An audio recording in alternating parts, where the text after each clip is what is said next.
What's up, my know-it-alls? Actually, it's buffer time. So this week we got the whole crew with us together, and we're going to talk about some very interesting topics. Specifically, we're going to talk about where the heck is Star Trek going? Not in a bad way, not in a good way. Just not. It's sort of a. It seems like it could be all over the road. But before we get into all that, let's go ahead and introduce ourselves and kind of say a little bit where you are on the socials. I am, of course, Mr. Know-It-All. You can find me on YouTube, and of course here on Buffer Time. Next. Hi, my name is Dell. I don't have a YouTube channel because I'm not that cool. And I'm excited for today's topic. Next. My name is Scott. I am host of the YouTube channel Opinions No One Cares About. I'm Dustin from here on Best of Trek, Worst of Trek.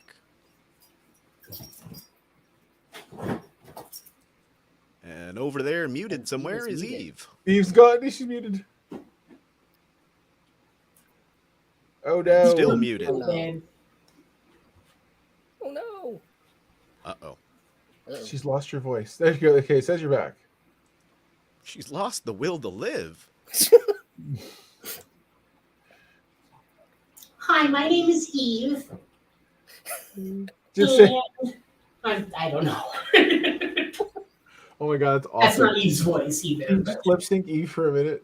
Yeah, you're not muted in chat, so. Push all the buttons. Just That's what I would totally do. Well, She'll pop back on, I'm sure. she'll probably be Just yeah, in just a second. But so this week, what we're going to be talking about, and as soon as she comes back on, please, we will absolutely stop and get her to introduce herself. Oh, yeah. But so what we wanted to do was we like talking, going round table, and before it gets crazy busy in the world of Star Trek, as we all know it will be very soon, we wanted to go ahead and talk about the topic of where is Star Trek going. So specifically, when I say where is Star Trek going, I mean there's clearly paths and things being blazed and trails, and whether you like Discovery or didn't like it when it started, but now you like it, or whatever the case may be, it has begun something incredible, and now you have Picard and all the other stories and the animated ones and whatnot that are happening. So at the end of the day, it's going somewhere. And I feel like we should all talk about legitimately where it's going. So one of the things I wanted to do kind of before we get into all that is, the original series, the motion pictures, TNG, DS9, Voyager, they all kind of painted a picture for us. So, what are some of your favorite memories from that era of Star Trek before the current one? So what are your best memories from there, or in Dustin's case, the worst memories from Star Trek? Anybody? Okay. So first, if I remember correctly, TNG actually premiered, and I'm sure somebody knows the date on this, the day after my 5th birthday, because I am just that young. That's awesome.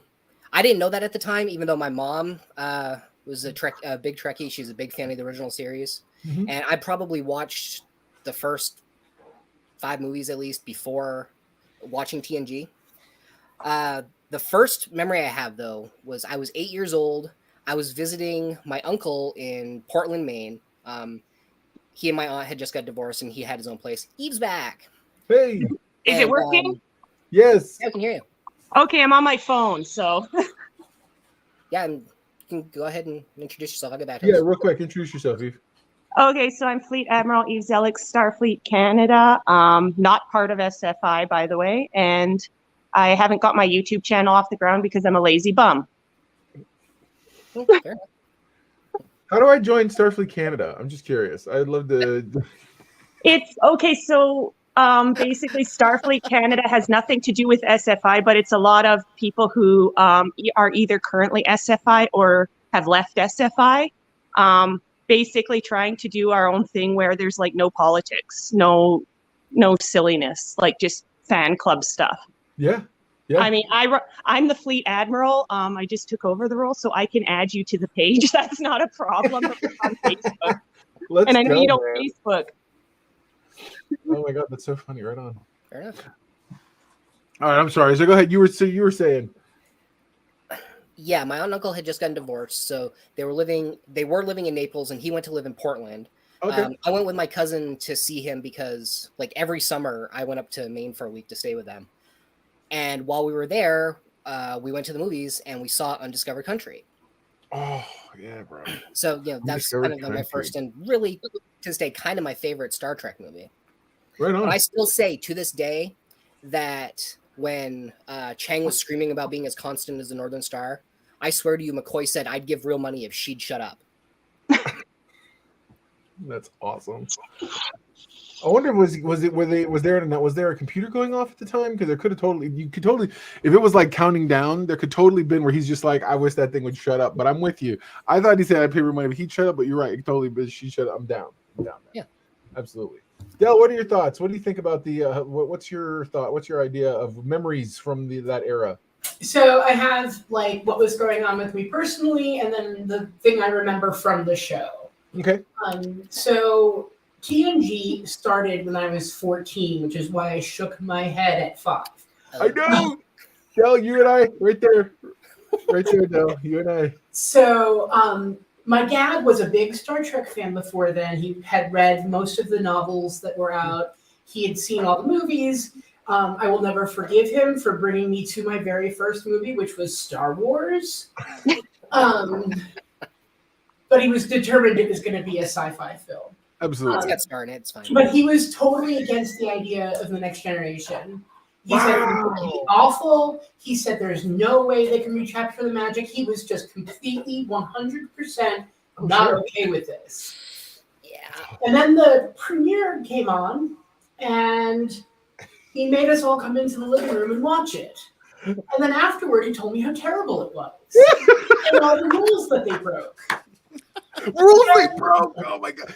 He was Twitter before Twitter. Yeah, basically. Awesome. And then we were told that we were going to watch it next week.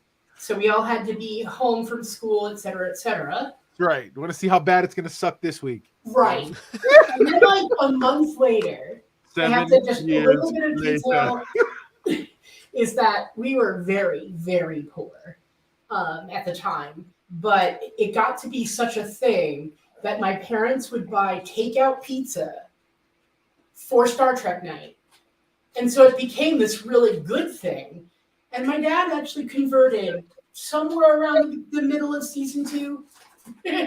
He became He was like, YouTube, okay, it's a though. good show now. He became YouTube. We're going to watch it just so I can complain about it over dinner. Exactly.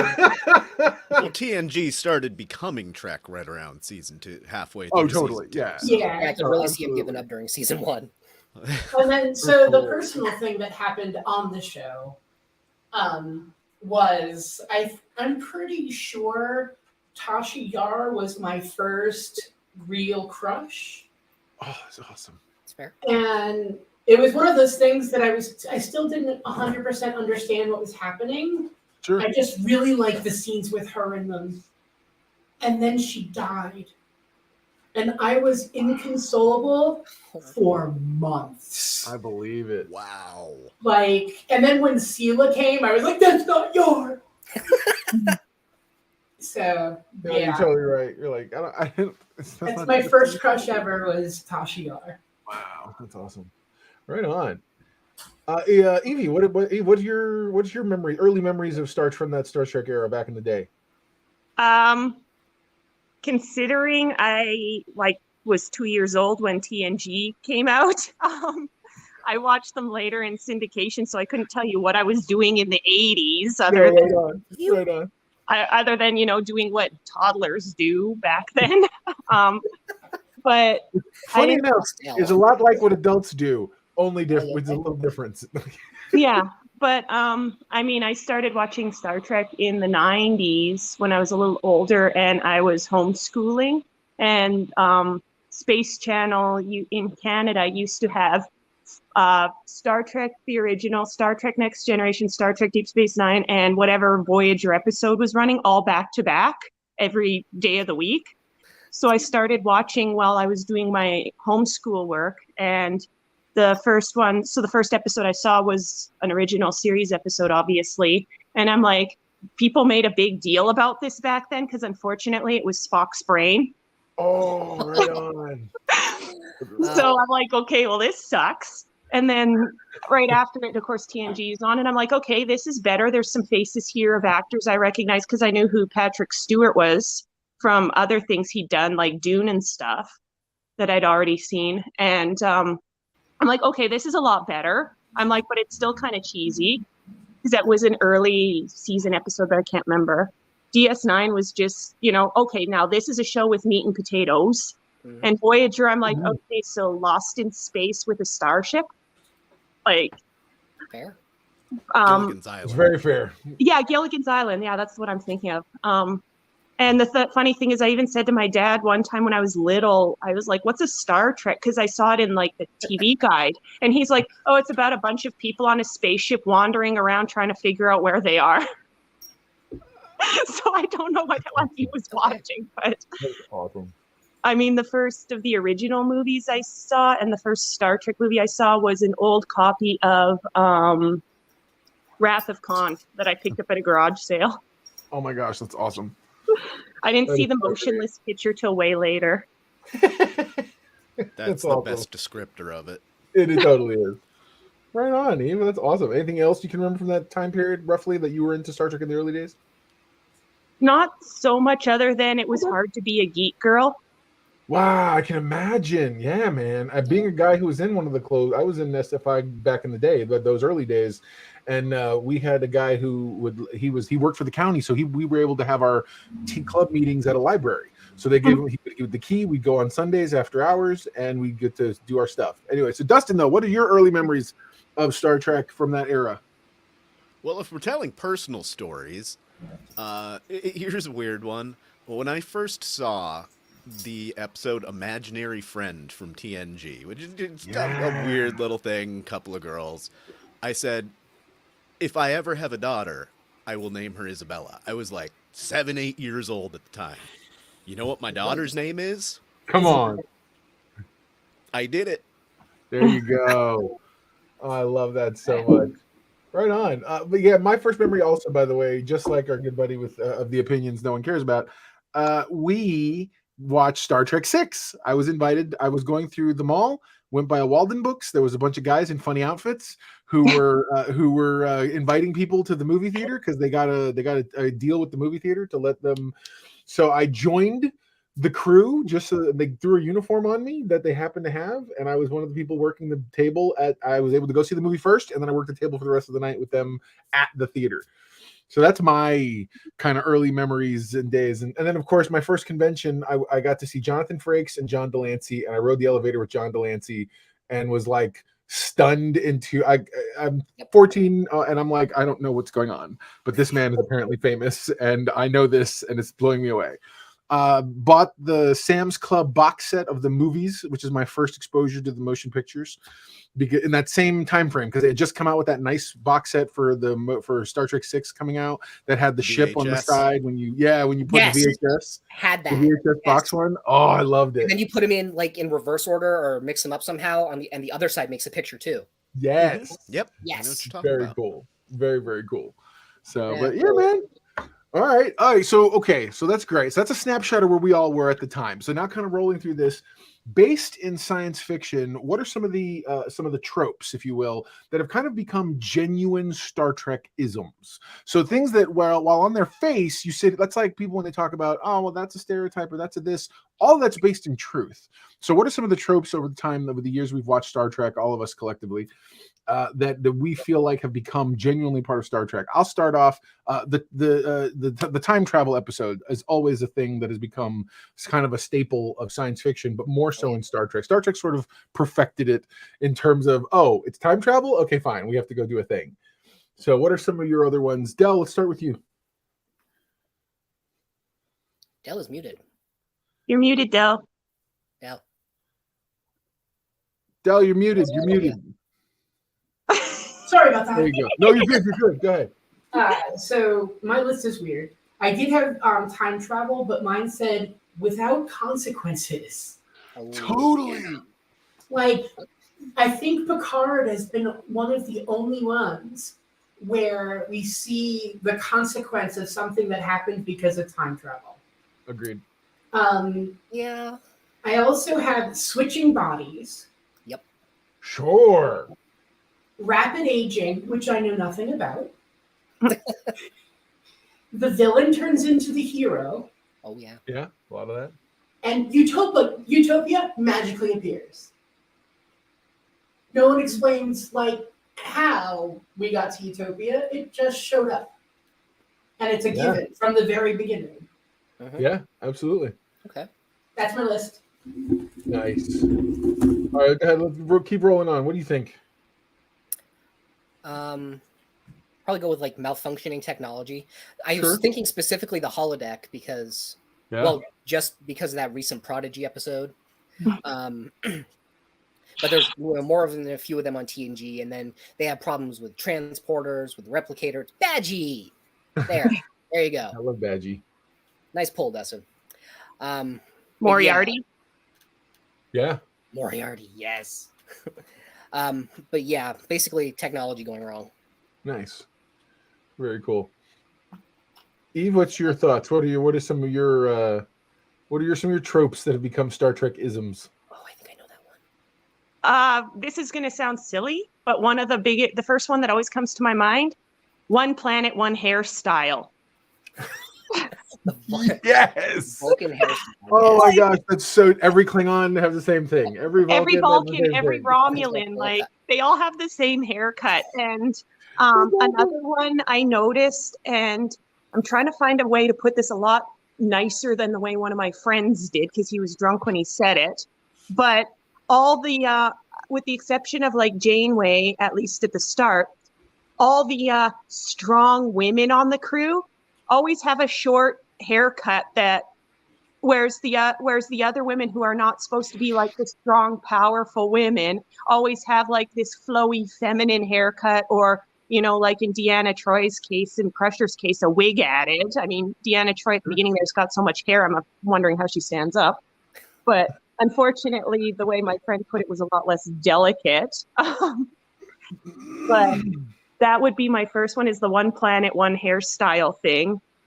Another would be, I'm trying to think of ones people haven't said, like the time travel, the holodeck technology, stuff like that.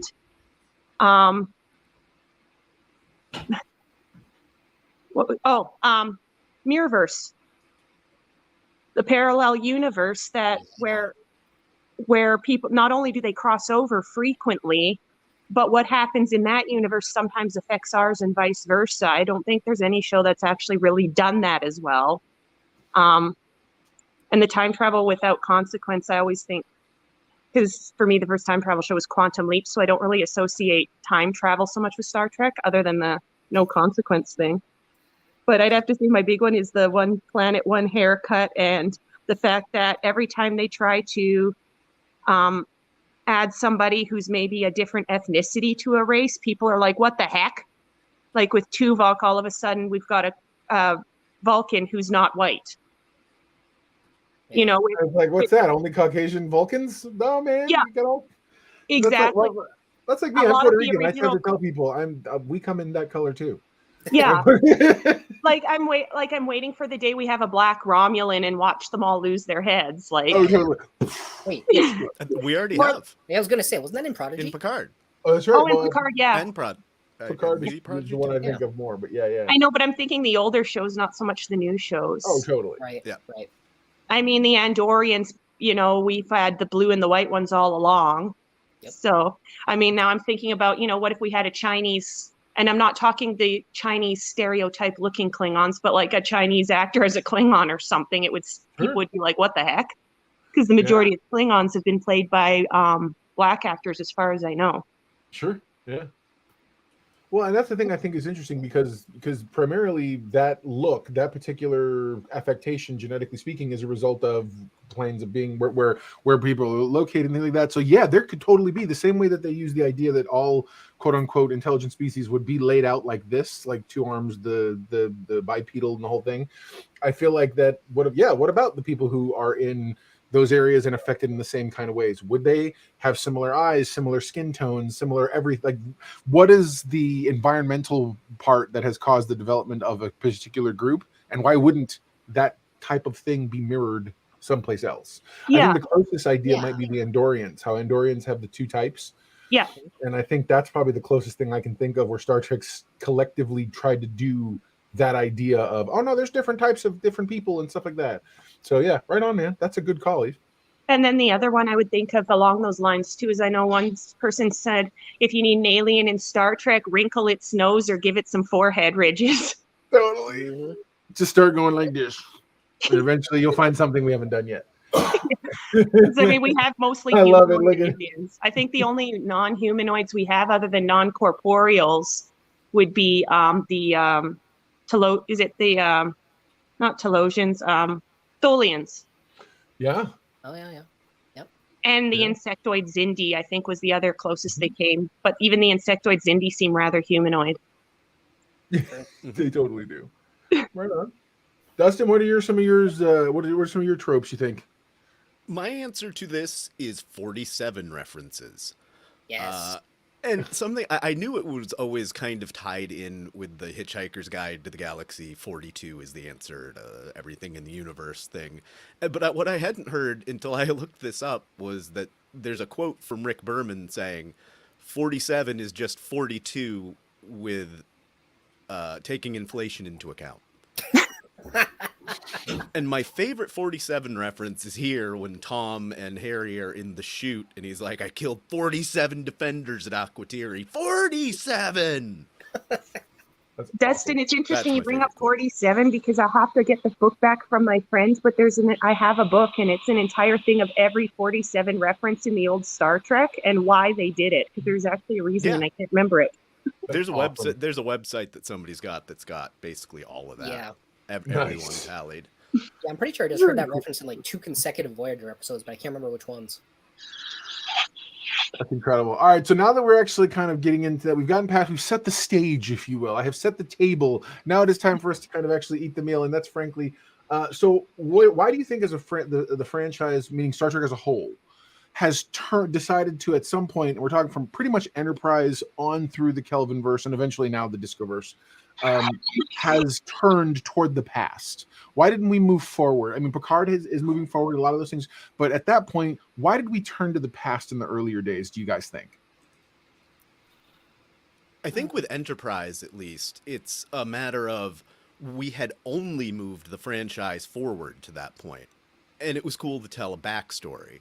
And the 2000s were really where a lot of shows and movies decided to tell a prequel, and it was the rage. But with Star Trek specifically, I like that finally, okay, we're going to take a pause from going forward for a while and go back.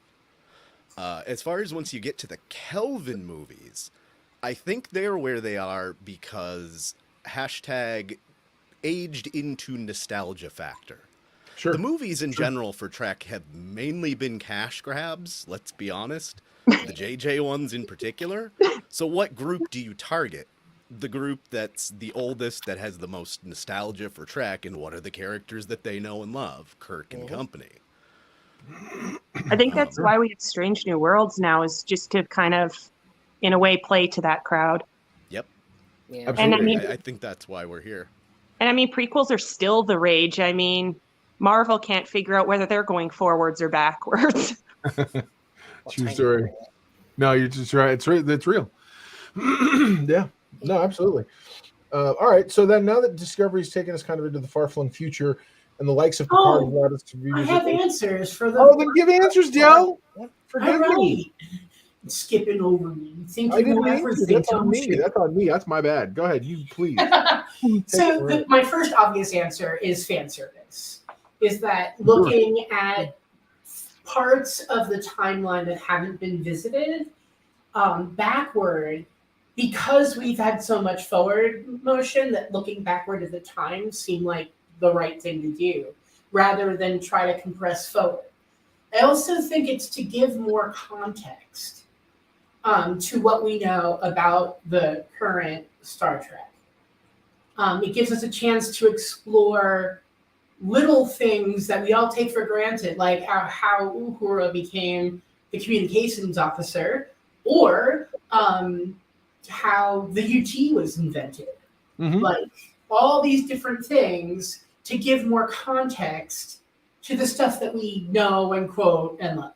And my last little bit to it is that when we look to the past, we can get away with grittier, more raw, more relatable content, and more relatable content to people who are alive in 2023.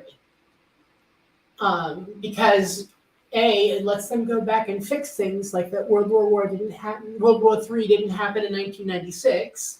The Bell riots came close, but not quite.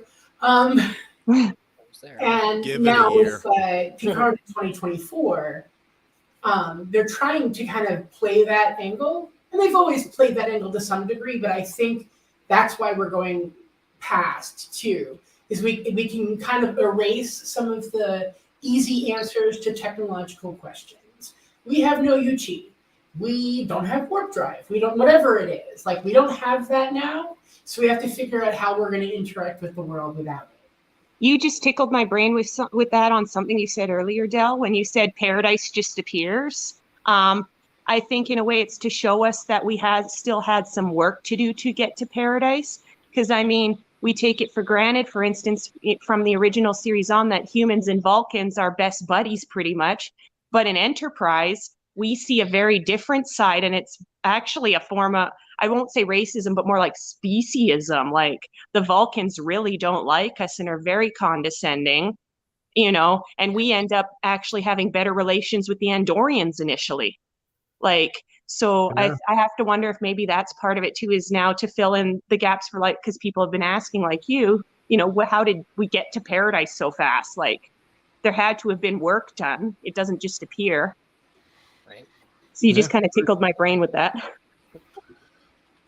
Well, I think one of the things they talk about too in the series several times is that once you had matter, once you could make matter out of nothing, make something out of nothing, that sort of changes the dynamic, because then accumulating things doesn't matter so much. Your iPhone isn't as important if you can literally make it out of thin air. And so you sit here and you go, okay, so now what is important? Well, then you would think that the logical thing would be we turn inward, we turn toward ourselves, intelligence and people, and bettering ourselves and improving things, and kind of this outpouring. See, the one thing that people don't realize, if you stop and think about it, and they try their hardest not to, because of the nature of how Gene Roddenberry started things. He had very particular politics, which at the time weren't beloved by everyone. But at the same time, it's a socialist society. Let's call it what it is.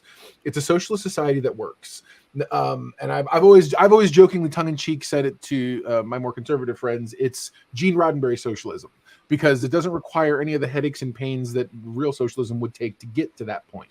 Because you have to be able to throw away the concept of the state is negative and actually becomes the people helping one another as overall. So it's a mentality change that has to happen. That's why you have things like World War III and the eugenics wars and different stuff that comes up, because at some point we all just get tired of fighting. We get tired of the battles. We get tired of the fighting, and that's why Zefram Cochrane's like, I just want to leave, man. I'm so fed up with this place. I want to go.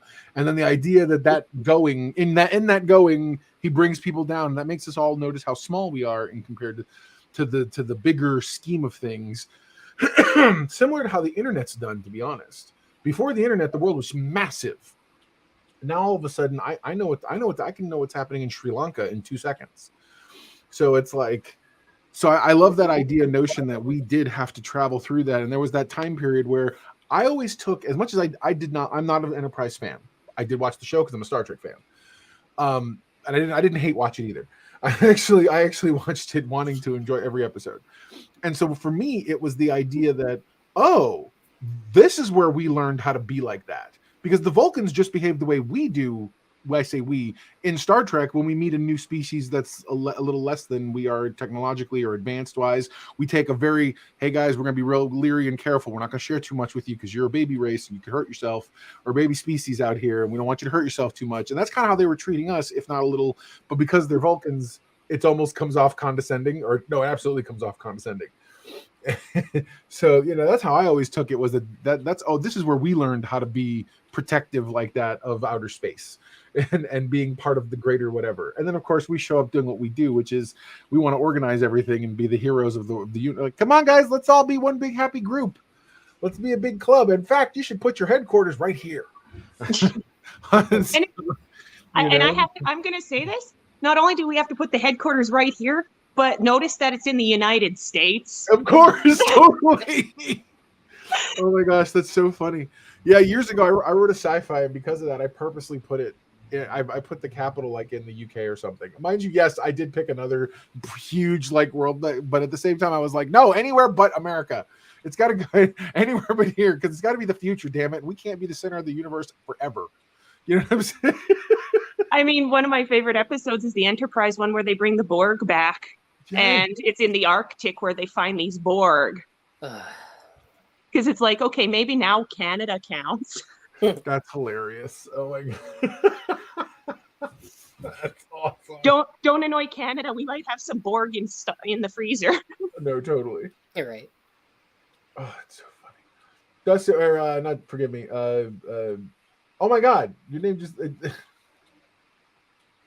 not Dustin. Scott. The other white guy on the panel. What's up? He goes, rice I love you this. so much for going, what's up? Like he's just rolling. I love you for that, bro. No, I want to know what are your thoughts? Was there anything that you thought you can like? Why do you think they did that? Decided just to go back and that was it. Yeah, at that time, it did make sense to look back. I can actually remember being excited looking at the TV Guide articles of the time, talking about Enterprise coming.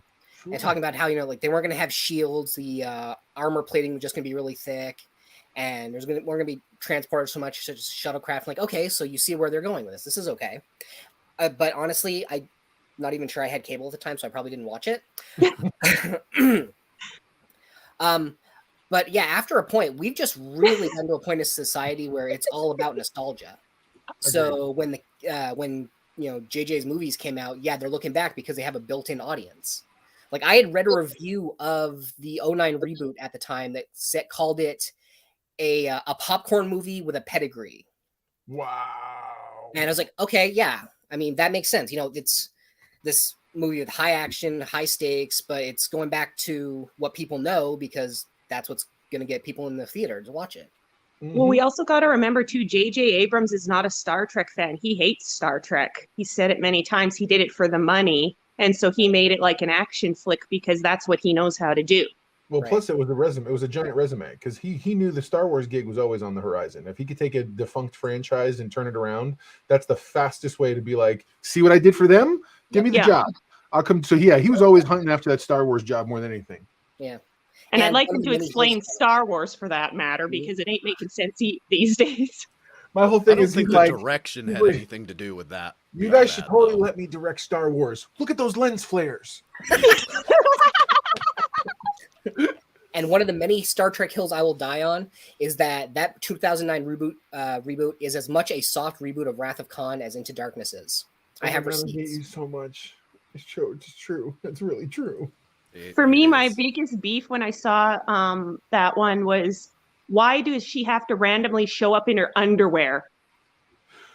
I forget the actress's name. You know the answer to it. Oh, totally. Why does she? Because it sells. I was going to say I know the answer. I know the answer because I'm looking at the answer on this panel, but but I mean, for me, it was like, okay. I was like, whatever, Del, that includes you too. For me, it's like the second you do that to what's supposed to be like a more, intelligent, educated female character, the second you have her showing up in her underpants, it's like, come on, you just undid everything. Like, well, see, but then you sit here and there are those who would argue, and I'm only saying this for the sake of argument's sake, not because I genuinely share this sentiment. There are a lot of people who believe that, but isn't that also part of her having the freedom to do and be like that? Mind you, she was given a paycheck and a man wrote that script, so I totally feel you on like, all right, look, I can only go so far but the character is allowed to choose whatever she wants, and before you realize, except that all those steps were orchestrated by someone else. Like, I have to wonder if all those Enterprise decon scenes were really just there for the fanboys to gawk at T'Pol getting stroked in her underwear. Oh. Again, you know the answer to that question. I call the decon chamber the sexy time room. Yeah. If you want to go with a female character who, is like that, and it doesn't ruin the character, it would be Lwaxana Troi, because she embraces who she is and she's unapologetic about it. To me, she's a better representation if you're going to go with that kind of mentality. No, totally agree. But I also think that the sexy time room is stretched a little thin when it's Phlox. I mean, Phlox is one of my favorite characters of all time, but I'm both incredibly intrigued and not about like the Denoblian sex life. One of my friends pointed that out. They said, why did they take the one character that most people are going to go, that's not appealing to think about naked, and make him the... Oh, God. Weasel wasn't that bad looking. Weasel was pretty hot. Nice. Very nice. Right on. Any other thoughts on these, on why they went back? Anybody?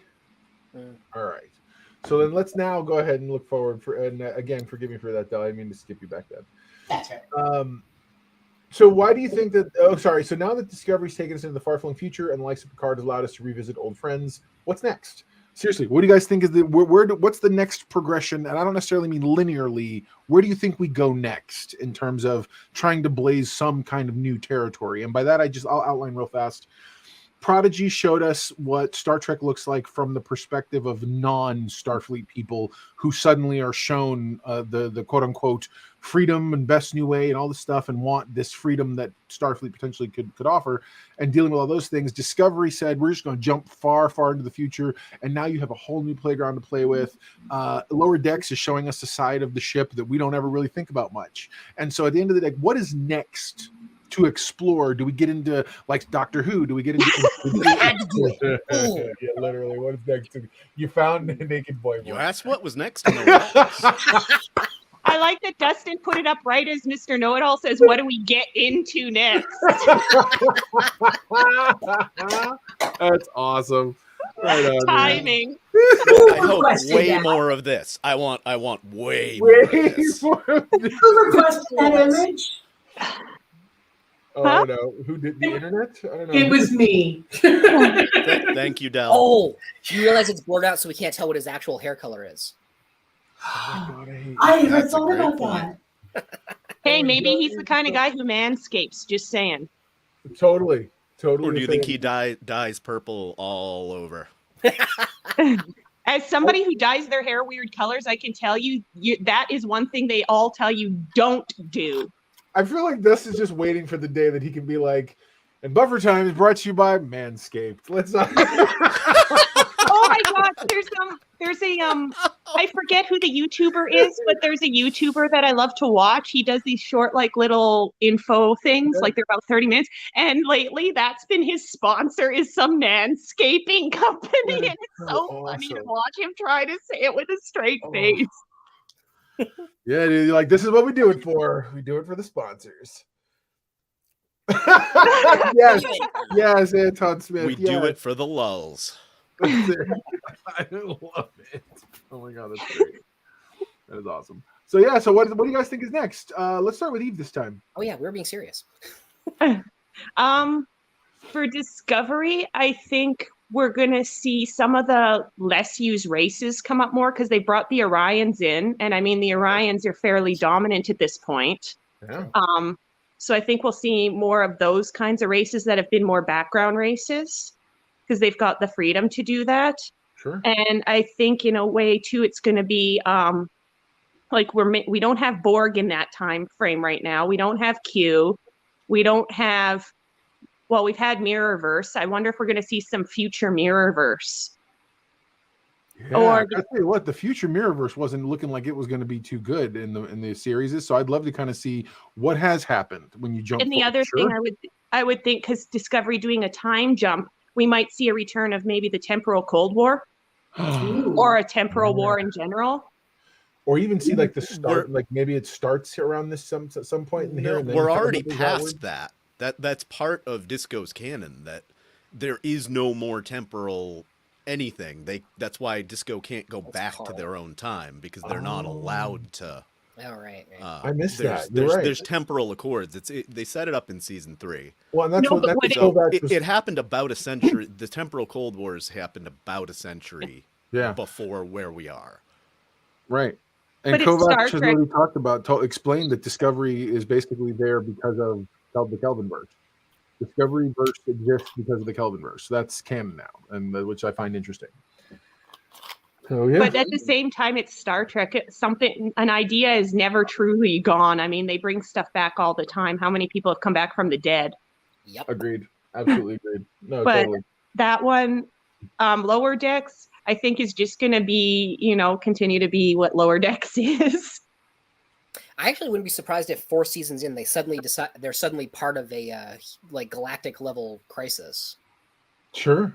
Although, I mean, I know they haven't done it yet. I hope not.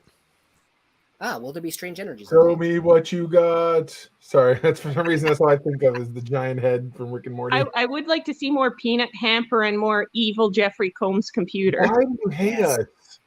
Why do you hate us? Why would you speak like Peanut Hamper into existence more? Oh, I both love and hate that character. I think I hate that character. Exactly. I'm thinking an unholy trinity of Badgie, Jeffrey Combs' computer, and Peanut Hamper. It's over. Hope The so. world is over. They will assimilate all of us. That would be the best show ever. Oh my god. So who here would be interested at all? Let's be real.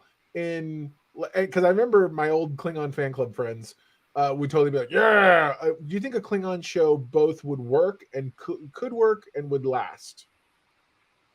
I love you. God, I love you, sir. Good job. Yeah, I totally think it could work.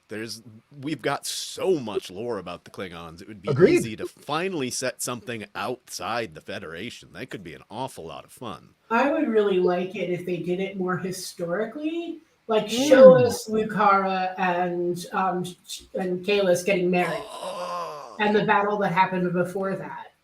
Or Very the Game of fight Thrones between- Klingons. Yeah, as I said, that could be cool, but Star Trek is a sci-fi setting. Do we really want to turn Star Trek into a fantasy setting? Oh wait, I turned Star Trek into something else a little bit later in this discussion. I cannot wait for that. I can't wait for that completely. Honestly, if we had a Klingon show, I would want Klingon opera to be appearing quite frequently. I hate you so much because we need some new drink. I'm sorry, we need some new drinking songs from Star Trek, and nothing is better to drink to than Klingon opera. To throw on the pyre here, more stuff that no one asked for.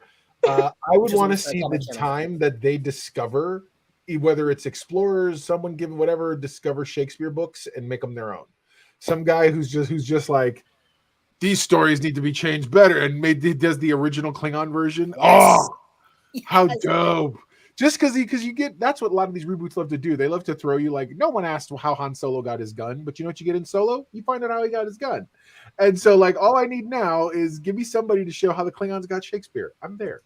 I'd like to see I'd like to see a Borg origin, because now that we're moving here on Earth towards more, augmentations and stuff like that, I would like to see the origin of the Borg finally.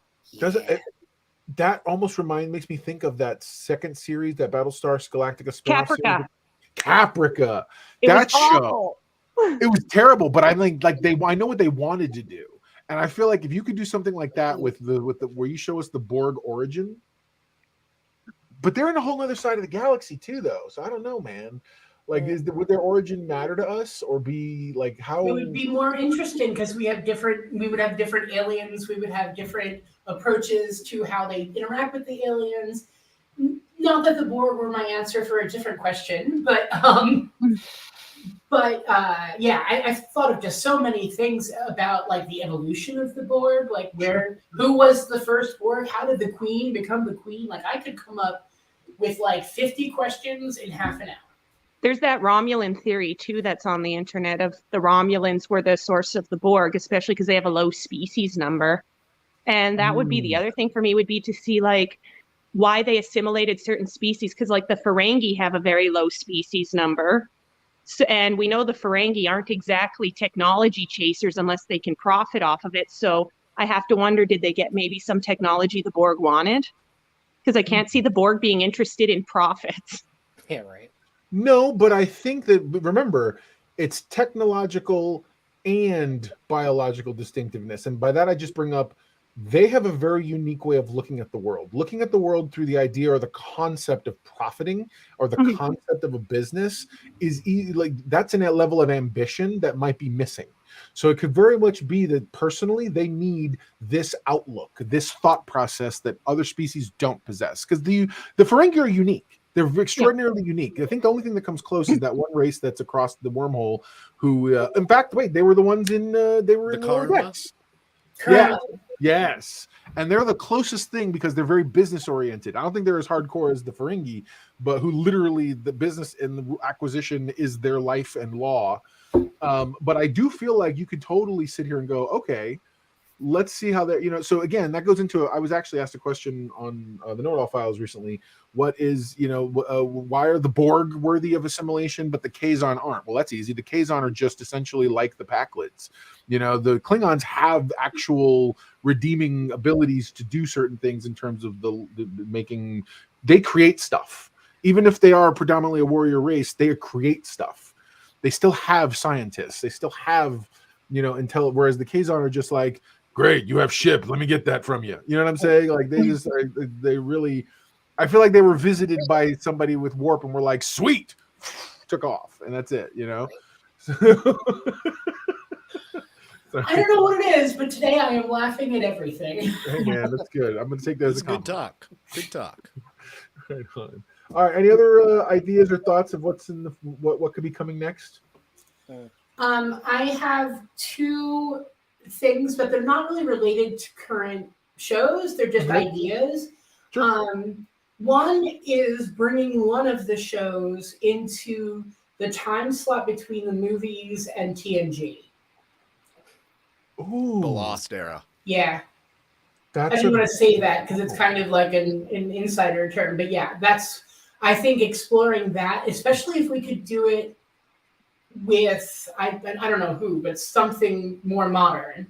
I wouldn't want to put like Pike in that, but just something that visits that era and gives us a look at it, but not make it necessarily the main plot. Well, and if you wanted an easy slam dunk to say, okay, we're going to give you nostalgia, but we're also going to give you something familiar you can latch on to, make it about the Enterprise B or the Enterprise C. Like keep it on a ship.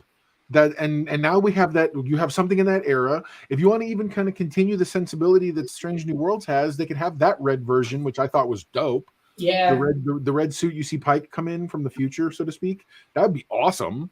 And now you can kind of move a little forward and update some more of those ships. Give us an updated Excelsior. You know what I'm saying? Like to look at and play with. That'd be awesome. How about the Romulan War? Oh, totally. Because they said the Romulan War that they never actually saw each other. It was all fought with like automated ships. Like it was all unmanned. So that would be interesting to see, like a galactic warfare that went on for so long on that scale, and how they eventually came up with the neutral zone and everything else. Because that would be that's kind of like a lost chunk of time too that we don't know about. Yeah, that would be a partial reboot of Enterprise. The next 2 seasons, if we'd gotten seasons 5 and 6, they were always set at that time for the Romulan War. Sure. Yeah. Why not? That's interesting. Any other show ideas you guys think? Other types of shows? So the one thing that I've kind of always said that I'm down for and into is I'm really would be into seeing them continue what Strange New Worlds is doing and just roll forward. Like, let's see, give us more, because we've already seen they can tackle old school episodes at least somewhat. I'm not saying redo them, but what I'm saying is if you can find unique ways of kind of passing us through this era and moving into the next, I think you have exactly what y'all were talking about. You can go right from this into eventually the movie type era, and then eventually roll right into some form of next gen.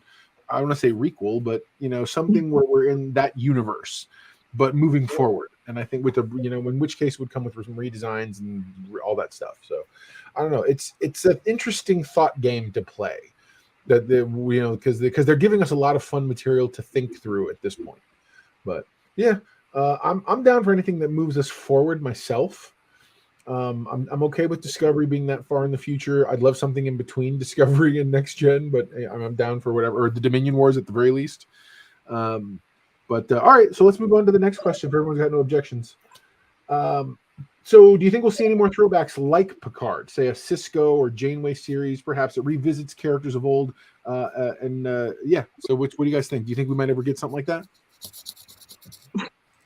I don't think we'll ever get a Cisco, and if we do, it's going to be recast. I don't think there's any way Avery Brooks ever acts in maybe anything ever again. Unfortunately, You don't think they'd back up enough money like a Brinks truck and be like, bro? I don't. I think they've already offered him as much as they're ever going to offer him because they're covering his return from the Celestial Temple in the comic book. In a comic. I know, I heard, and that's the most canon we're going to get. Soft canon, if you will be that. Even though that also introduces those new uniforms, and I'm like, guys, how many uniforms can we have, man? Come on, right? Here's just one more thought about Cisco though, and where he's at. Everybody wants him to come back and be a savior of the galaxy and be Space Jesus reincarnated.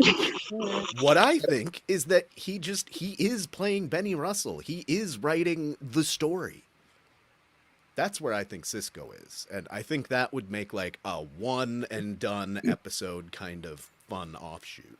What if you did? Why did he include the giant koala? Hold on.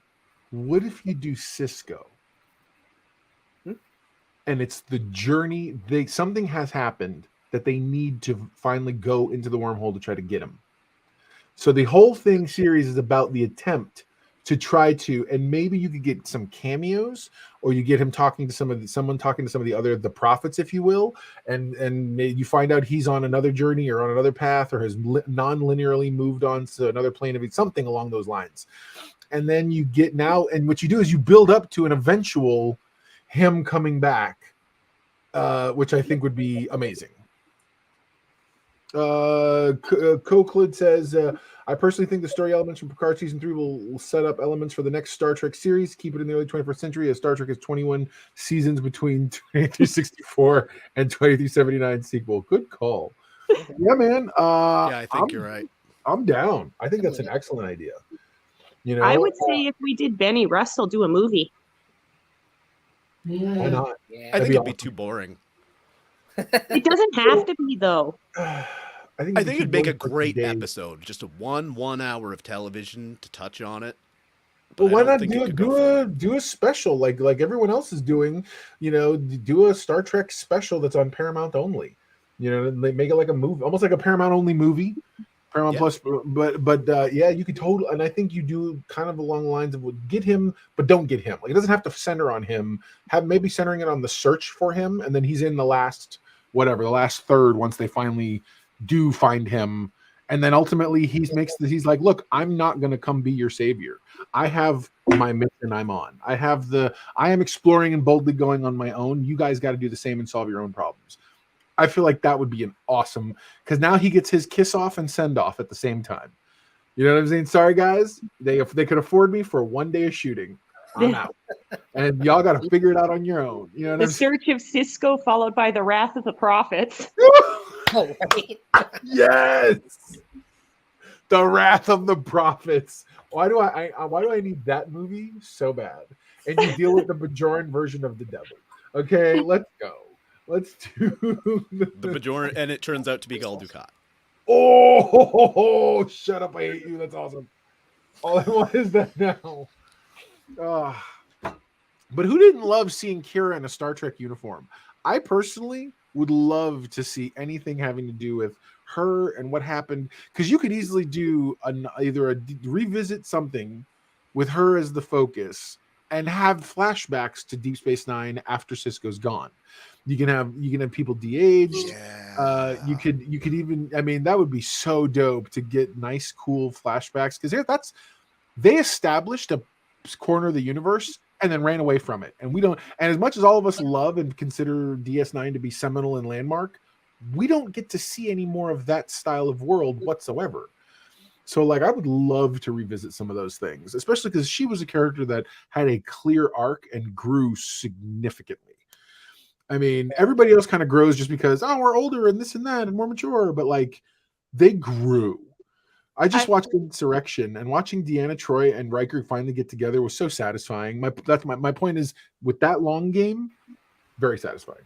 I would put one caveat on that though. Mhm. Don't turn it into Wonder Woman 1984 where she's pining away for Ghost Boyfriend. Agreed. Like- No, I agree. Don't do that. Because there would be the potential for them to do that, because with Odo gone and the actor who playing him, Renee, gone in real life, I would be worried they would try and pull that again, and then it would just ruin it. Yeah, I could see that. Thoughts? Anyone? Okay. I don't know just that I that- want a Janeway series. I feel like we're getting the closest thing to a Janeway series with Prodigy, because I kind of love. Yes. I love her they're establishing there. Between Hollow Janeway giving us our good look at a younger quote unquote Janeway along the lines of like the series, but then Admiral showing us how she's moved forward. Like we're getting all the Janeways we could possibly deal with in that show. So I'm okay with that. Anybody down for a Harry Kim show? No, I'm kidding. I have this feeling he's going to show up on Prodigy, if not Shut as a up. main fixture, at least as a cameo.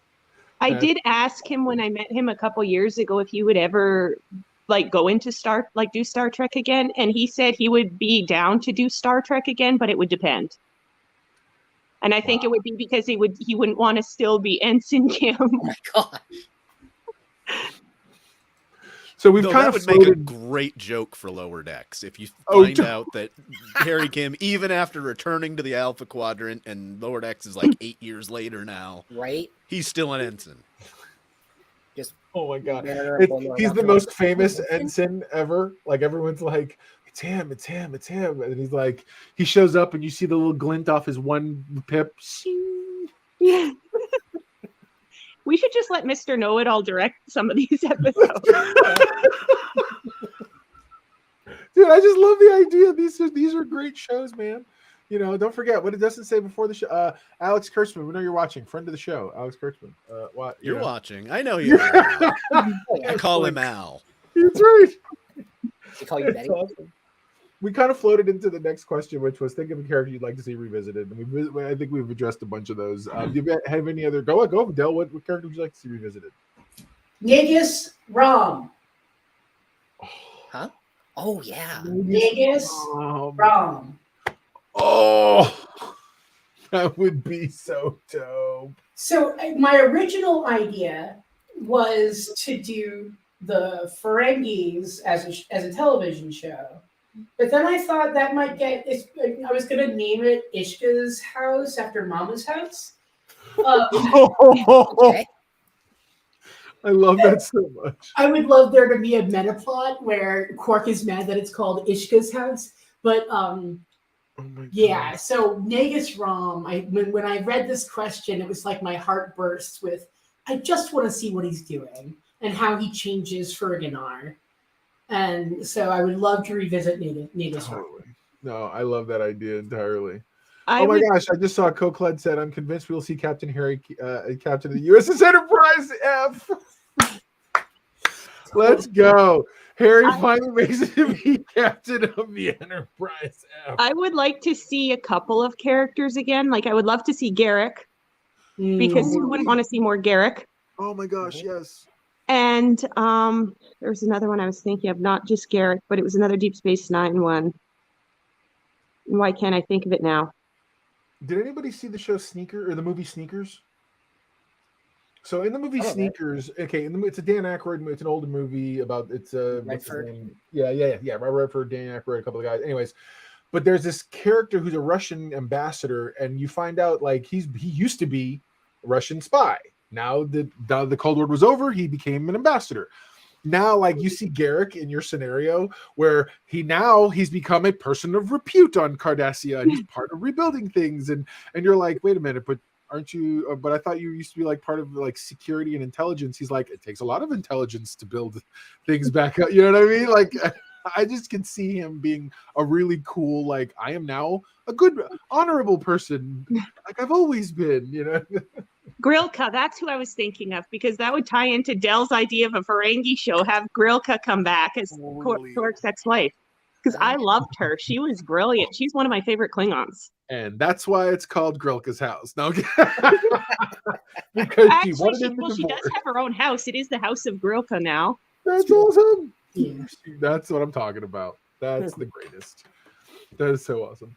Okay, so anybody other characters you'd like to revisit? All right, so I have just received a call. I am the new head of development at Paramount Plus, specifically the Star Trek division, because it's a Star Trek division. Why not? Yeah. Alex Kurtzman, good friend of the show, says, Johnny, it's your deal. Do your thing. Who are you going to put as the next show? Pitch me your shows. Everybody gets 60 seconds. So hang on, we put 60 seconds on the clock. We can talk about it after, but I want your initial pitch in just 60 seconds. So let me get there. And all right, ready? Del, you're gonna go first. You ready? Okay, I'll try to make 60 seconds of it. So my show is called That's So Dex, and it follows all of the lives of the Dax symbiote. And I either want it to be like a mini series so that we can just have one episode with each of the different lives, ending with Ezri, which is why I asked for the picture of Ezri, to look at, and then maybe even create Ezri reactions to. It could also be like cased as in it's her Jantara. And that each episode they can show who's playing the part, and then they can just show someone who looks like Curzon doing Curzon type stuff. So that's my 60-second pitch. It's like All in the Family meets, I don't know, a TV show where you have many personalities. United States of Terra. That works. United States of Terra. Let's go. Good call. That was my alarm. I didn't realize it had noise coming out, and I set my 60 seconds. Godzilla.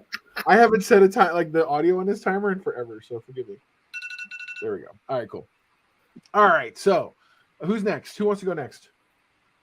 I got you. There we go, and go for it. Okay, it's on the shirt. I want to see a Starfleet Academy show.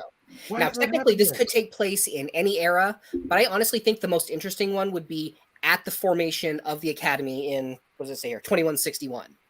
Because you're looking at the first students to ever go to the Academy, and you got to figure out like who's going to teach them, presumably some characters from the Enterprise who have actually been out in deep space exploring. And then it's not just, what do these characters need to do to become capable officers aboard starships? Is there going to be a clash between these students with all their training and their teachers who've already been out in space and know what they're doing and what to expect out there? Presumably this might only be like a 4-year series because it's like 4 years at the Academy, but you just take a small group of students, 3 or 4 main characters, and watch them as they progress, and like end it as they're getting like their first ship assignments as cadets on these new deep space ships. And I've gone over. Yeah, that is a cool idea. I think I mean between that one and the Dax show, these are 2 amazing shows. Like I'm so far, oh my gosh!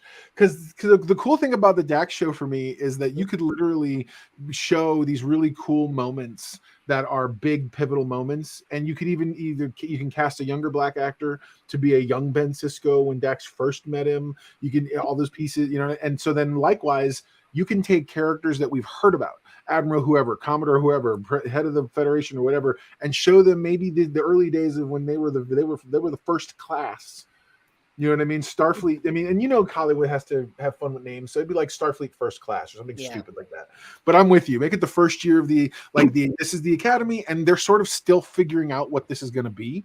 Like it's one part sort of like that military school. West Point, but at the same time, it's also got to be some level of, because there's also physical training as well as mental training. You know what I mean? Because you still have to deal with all the various stuff. Yeah. So yeah, I think there's a huge that's such neat ground. I tell you what, I'm gonna let everybody go first, and I'll do mine last. But I didn't go anywhere nearly that creative. So you guys definitely I would greenlight both your shows. That's an amazing show. Who's next? Who wants to go next? I got it. Okay, go for it. So, we're going to do a show set in the Lost Era in between Star Trek VI and the beginning of TNG. We're going to take Picard and Walker Keel and Jack Crusher and Beverly Crusher. We're going to get to see Jack and Bev meet. We're going to get to see some Constellation class craziness. We're going to see the transition from the Monster Maroons into the Season 1 TNG uniforms. Yeah. I'm digging that whole idea, bro. I don't know where to go with it other than that, so that I don't need another 30 seconds. No, it's cool. No, but dude, who loves? I mean, that's such a neat thought, especially because we've heard of these characters, so you could literally build right up to either go all the way to Jack Crusher finally dying. That has to be the ending. You know that's you start from that premise and work backward. Yeah, absolutely. And I think that would, and you could get some new kid genius to play young Wesley Crusher down the road. You know what I mean, or whatever. Like you can flash forward, you can flash back. So my point is like, what other? Because think about it, you could even, if they wanted to get stupid and do a time travel episode, have the actor Will Wheaton play, maybe go travel through time. Oh God, and yeah. Visits something. That's a great idea. Oh yeah. Dude, I love that idea though. That'd be that really is such fun. a cool idea, especially because you get to have some actor play Picard with hair. All the "I'll never lose my hair" jokes, and have him just loving his hair constantly. As long as we don't get a Pike's Peak out of that. Okay, so here we go from the Peanut Gallery. Cokelid says, "I have an idea. How about a show set in the 29th century where we have the setting up of the Temporal Prime Directive? We could have a crew who go through time every week to stop events altering time, bro." Do we bring back Bacula for it so you can put right what once went wrong? I hate you Yep. so much because you literally Reverse stole quantum leap. Oh my god, that's awesome! I love that whole idea, dude. This is a great idea. What a cool man! Alex Kirschman better be watching. These are great ideas, man. Down to our audience has good ideas. Let's go. Well, I'm a little nervous to present my idea because everyone sounds really great, but Go nuts! Come on. Come on, dude. We got this. set it in the Gamma Quadrant. We have not really seen the Gamma Quadrant, and that would be a way to tie in some of the Deep Space Nine stuff. Like if you wanted to bring in Kira, if you wanted to bring in some of those favorites, you know, what's happened since Oda went back to the founders, because we can cast anyone as founders. These days they would probably just CG it, but you could cast anyone as the founders and see what Odo's influence on the founders was, and did that create maybe a power vacuum? Did that change the balance of power in that quadrant? We would also get to see some, you know, aliens and planets of the week, so you would at least get the older fans who want to see the alien and planet of the week. But we haven't explored the Gamma Quadrant at all. So for me, that would be, and you could set it. I would say set it right at the end of Deep Space Nine, right when the war's over, and see what goes on in there. And you could also have the Mirrorverse still play a role in there if you wanted to, since it was heavy there. I love that. That's awesome. That's so cool. I love that whole idea. So what? I know you quote unquote ran out of time, but whatever. I'm being silly. Any other thoughts you want to add before we talk about it? Okay, no, okay. Go ahead, Del. Do you have a thought? I had a second show that I totally forgot. Oh. Well, give me 2 seconds. Hang on. So the Borg. Along the line of Eve's show. The Borg, yeah. The Borg. Where they came from, who they are. Yep. Who's the queen? How did we get a queen? I Borg. Just the Borg. I Borg. Shut up, Eve. Stop coming up with good names. I Borg sounds brilliant. Del, you two. That's the power team. Del and Eve. Let's go. The other one I thought of doing too would be looking at the Delta Quadrant. Now that Voyager's gone and the Borg are destroyed, what happened there? Because Voyager affected a lot of worlds. You could visit a world a week and just be like, okay, so this is what happened after Voyager left this world, you know, and see what happened to the people. Because in some cases they had a good impact, but in other cases they did a lot of questionable things. And no, go ahead. I was going to say, and with the Borg gone, who's in power now? The Hirogen. They've upset the Hirogen balance. They upset the Kazon balance. They've upset the balance of most of the major players. So who's in charge? Who's running things? What's going on over there? Good call. Yeah, absolutely. All right. Well, so my show isn't. I don't think it's nearly as creative. But Eve came super close. The minute you mentioned, I was like, "Did she take my idea?" So my show is actually set a little bit after Deep Space Nine, and it's you follow the first changeling founder who wants themselves, a young one who wants to join Starfleet and actually see them deal with potential distrust, fallout, bigotry, if you will. I'll use them as the current day analog for racism, people disproportionately not being credited, and the whole make them, because they can transform, they can look like other people, they can choose to take this humanoid form. So you have all these room for really great archetypal sort of like, hey, we're going to talk about these real life issues, but through the lens of this person who can change their shape, change their body. And so again, you're laying the groundwork for opportunities to really tell stories about people wanting to be seen. Hey, listen, I know I was a founder, but I'm more than that. I'm this thing now. I'm not just that. You know what I mean? I'm not.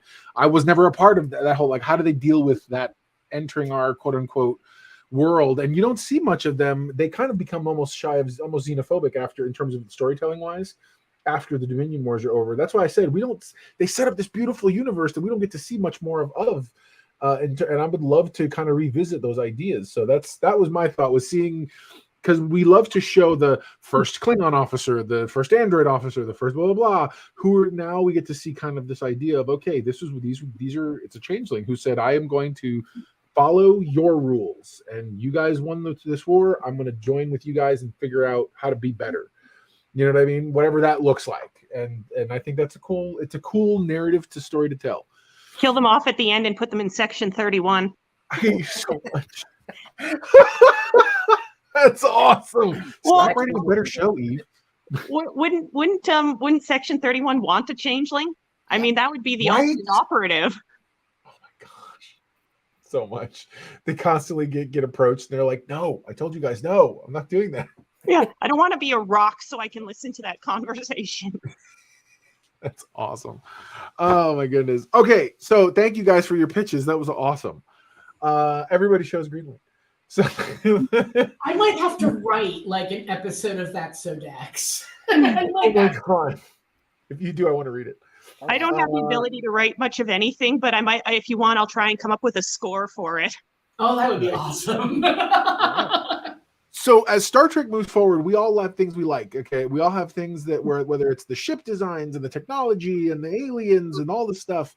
So my question becomes, in Discovery, what 900-year in the future thing are you most interested in finding out? I will start for me.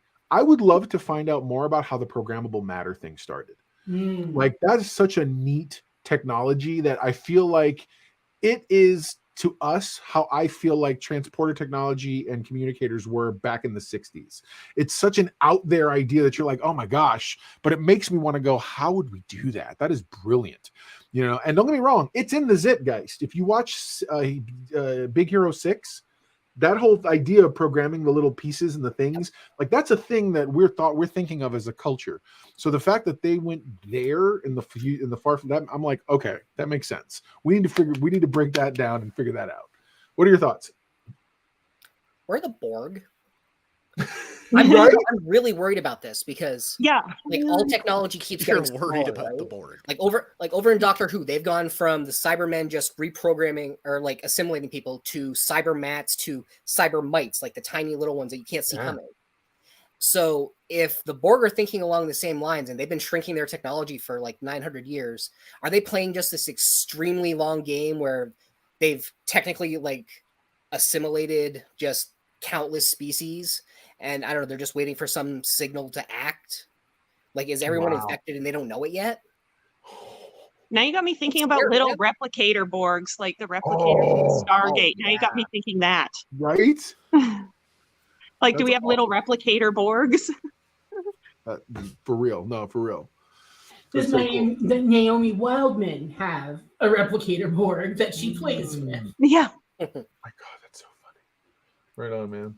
I want to know where the Q are. That too. Yep. Sure. Mm-hmm. Yeah, where'd they go? I feel like the fact you had that one ready. I hate you. That's awesome. Yeah. So where did the Borg go? That's a good one. All right. So what other? I'm trying to think what other technologies we would.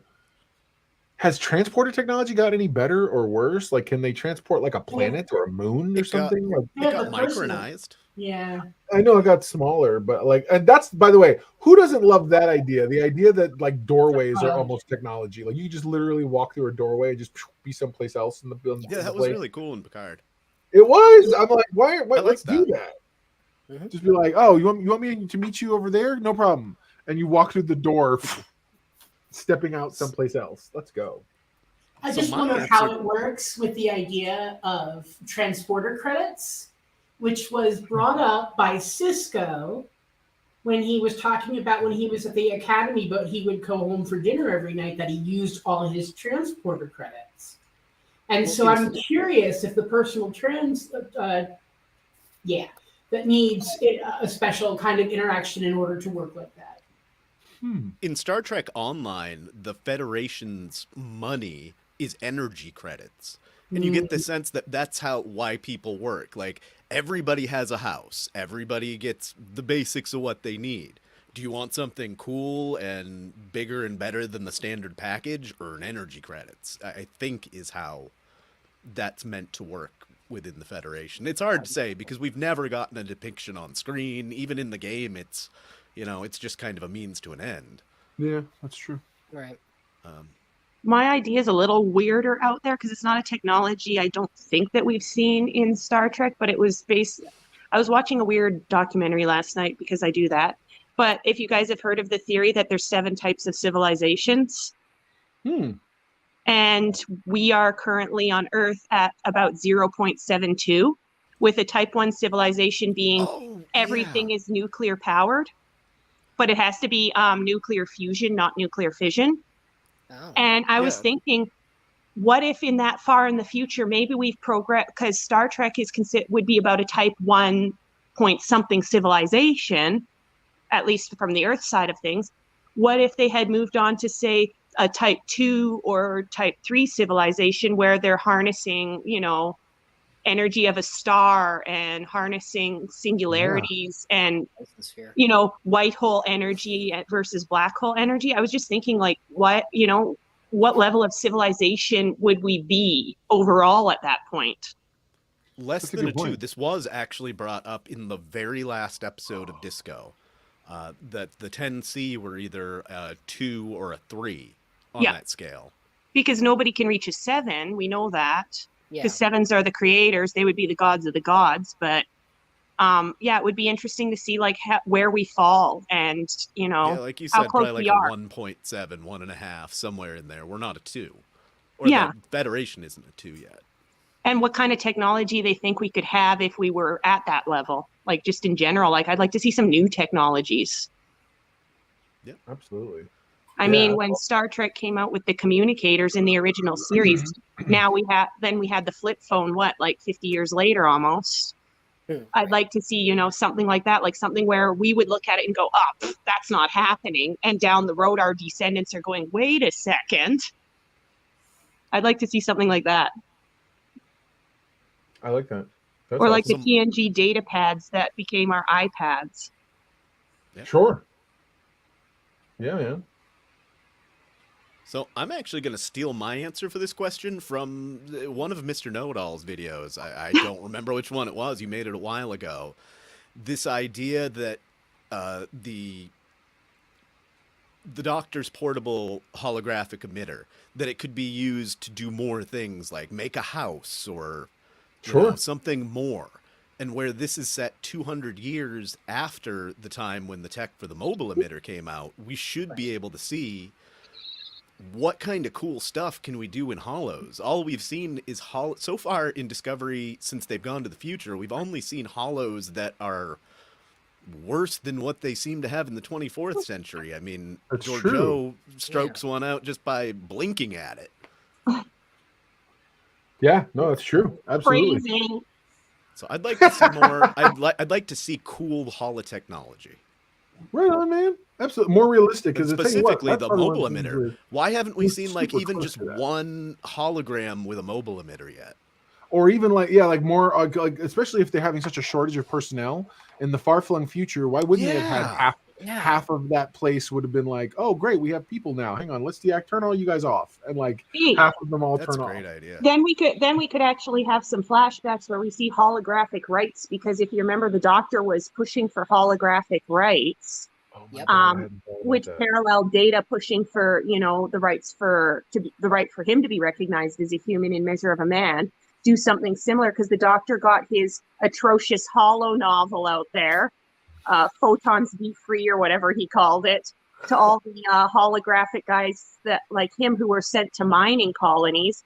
Why not have, you could do that and then bring in like the whole thing of, you know, holographic rights. Right. Because you'd have to, if you got a bunch of holograms walking around with mobile emitters, you'd have to have a whole thing like, where do they fit in society? Yeah, absolutely. And at that point, like, good Lord, man, we can't have kids enough. We got to start making people. Well, right now the birth rate around the world in most developed countries is plummeting, to be fair. Well, there you go. Holla it up. Yeah. Right on, man. Well, I'll tell you what. I'm really enjoying this entire discussion. So last thought. Oh yeah, go ahead, Del. I'm sorry. I want to know how Navarre happened. Oh God, that's right. Yeah. The real reunification. Yeah, and I also would love to hear more of Book's backstory. I know we know where he got the name from, but I would love to see flashbacks, not even on his home planet, but that would be nice. Mm-hmm. But just like him being a courier. Maybe he's sitting down and talking to one of the other characters that doesn't know him that well. And so he has to say, like, this is who I am, and give a story or two from his past. Right. But really, my one desire is to find out where Navarre happened. I will say, I've had this theory, and I know it's been debunked and all, but I insist on saying that Navarre is called that because it is made up of the native inhabitants of Vulcan and Romulus. If it's not that, that's it now. My headcanon, that's it, bro. That is awesome. I was thinking it was either like not an acronym, but I was thinking that it was maybe something from their spiritual past, because if they were once one culture, and we know the Vulcans are quite spiritual, Mm-hmm. and Romulans being so based on the Roman Empire, the way they're written, they have to have some sort of spirituality in their past. Maybe it was, I always thought maybe it was the name of like a Messiah or something type idea. Something that would be like a word that would be significant to both cultures back in the day. Because it doesn't really sound Vulcan and it doesn't really sound Romulan. No, it does. I get it. It sounds Romulan. It's pretty much everything Romulan has a hyphen in somewhere in it. Yeah, right. Yeah, but a lot of Vulcans. You got the hyphen. I know, but even Klingons have that, or the apostrophe. The apostrophe and the hyphen, like you want to sci-fi something, let's just throw a punctuation mark in the middle for no reason. And multiple consonants right next to each other. Yeah. Or multiple vowels. Yeah, totally. Yeah, for real. That's awesome. Man, I tell you what, that's great. Okay, so the last kind of, in revisiting sort of a thought that I jumped into a little bit prematurely, but what are your thoughts about solely reworking the series, using existing canon as our fodder and redoing events we've only heard of in this strange new style? Specifically, I'm thinking about how Strange New Worlds is sort of moving us forward. Would anybody be down or interested, or how would you like to see it? Where we do kind of move? Now we say, okay, Strange New Worlds is reestablishing this universe we live in. Let's move forward from here. And even if we step over the feet of some of our old road that's been trod, what are your thoughts? Well, I definitely don't want to reboot into the motion picture era, mainly for the uniforms. I mean, I do not want Pike for any amount of season in a TMP uniform. Okay. No, for sure. Or any other cast for that matter. Like if we set the Lost Era later, like I was saying earlier, that would be fine. But coming right off the back of like after Kirk's second 5-year mission, anywhere in there, no, please, for the love of God, no. Agreed.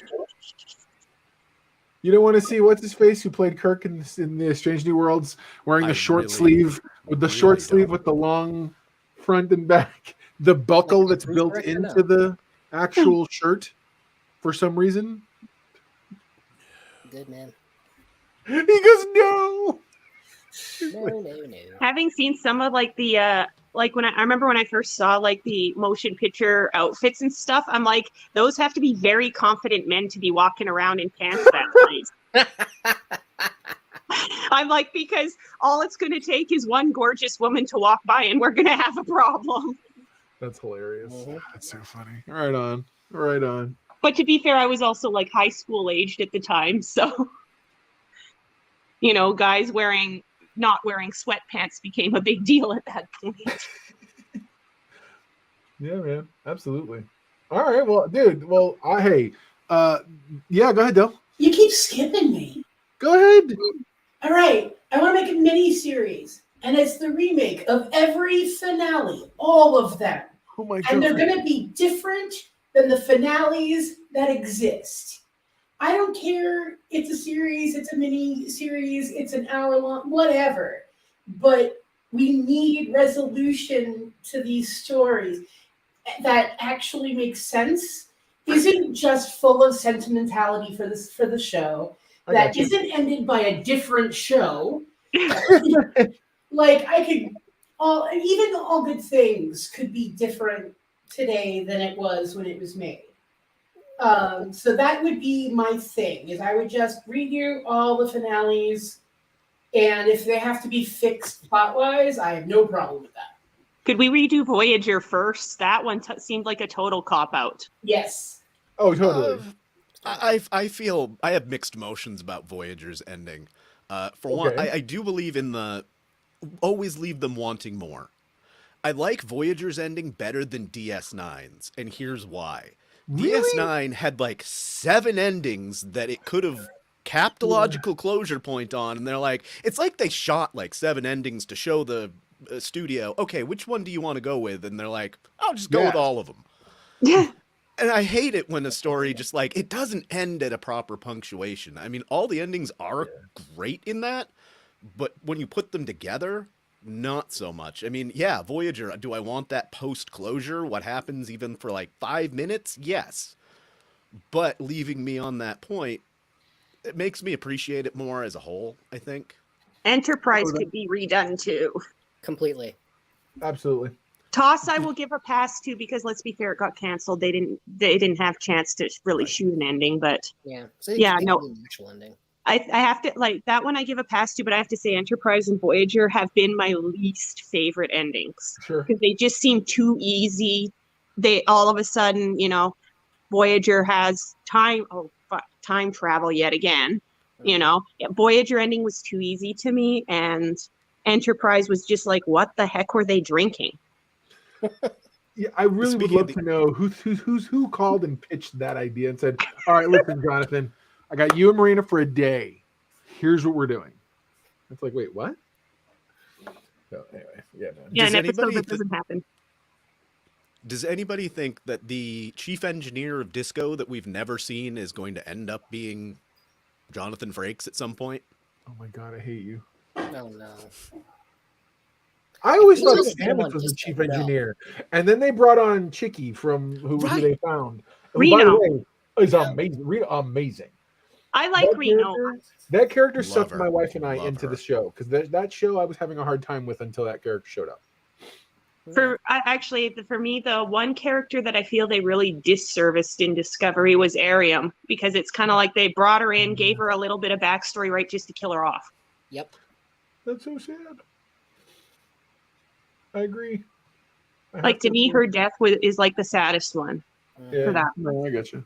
One of my rejected story pitches was going to be, what were we just talking about? Disco. Enterprise. Are you talking about Utopia Planitia? No. No. Okay, I'm sorry, I lost it. I had another point and I lost it. Well, tell them the Utopia Planitia idea. So my partner was helping me like get my notes together, and her idea for a show, which would bore me senseless, but Dustin would be really into, and that would be the Utopia Planitia show, where everything is set and it's all about the different kinds of ships and how they're built and who the people are who built them. and I would tear all my hair out and run out the door if that was the show. But she would be really into it.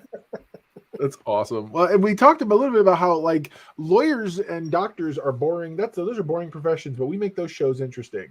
So I feel like the way you kind of try to help make that show interesting is you sit here and you say, okay, every season will be set during a different series of events. So the first one, I believe, is just setting the stage, and possibly even you show the characters, you introduce them, they deal with their normal stuff, and then toward the end, the twist on that season is, oh, by the way, here's the plans for the next ship we're building, and it's the Galaxy class that's going to be blah blah blah.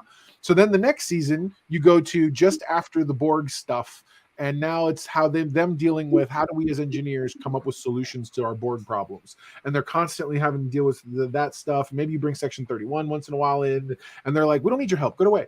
You know what I'm saying? And then you have maybe another season where it's after when the Dominion starts, and you get a de-aged Cisco. You can recast another actor if you want to be young Cisco picking up the Defiant. Like that's ultimately where that season leads. I think you have these major engineering events or moments that end up being what drives that show forward. What's up, Dale? Surik Lofton should play young Cisco.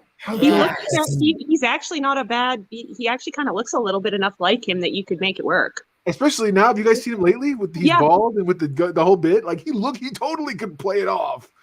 It just hit me right then. I was like, oh my God. I would like to see more Mirror Universe too. Like just have a show that follows the Mirrorverse timeline, because we got Empress Hoshi Sato, we've got Empress Philippa Georgiou. We've got some really great characters there. Like I would like to see, what really goes on in the Mirror Universe when we're not there.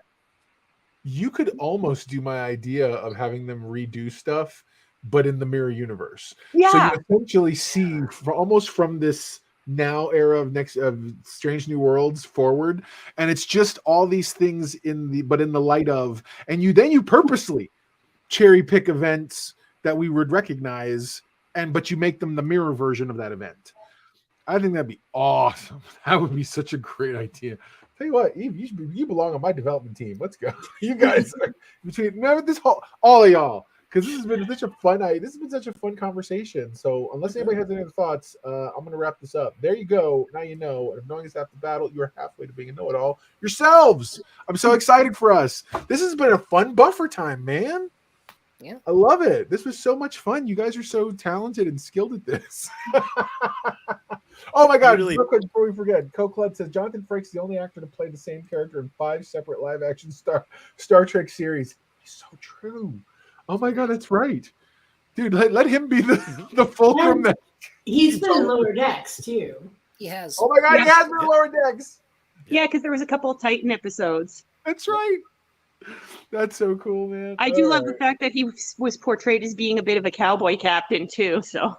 Right? Yeah. Because I'm like, if they because when they said they were going to put him in Lower Decks, I'm like, he's got to be a cowboy captain. He can't be a Picard diplomat. No, not at all. Right on, I want to know what crazy thing Riker did to get the original Titan destroyed that they're now rolling out a new one. And he gave it over to his wife. She's good at that. Wow. You let Deanna fly. Why would you do it? That's hilarious. Oh man, guys! Well, she is a lieutenant commander. She does have rights to the bridge, and she does crash ships. All right. Well, Dustin, you want to sign us off? Well, I'd like to thank everybody, all of you here on the panel, and all of you watching, for enjoying Buffer Time today. If you enjoyed it enough, consider a like and subscribe below. We'll be back with you next week talking the first episode of Season 3 of Picard. Thanks for everything. Live long and prosper. Bye, guys.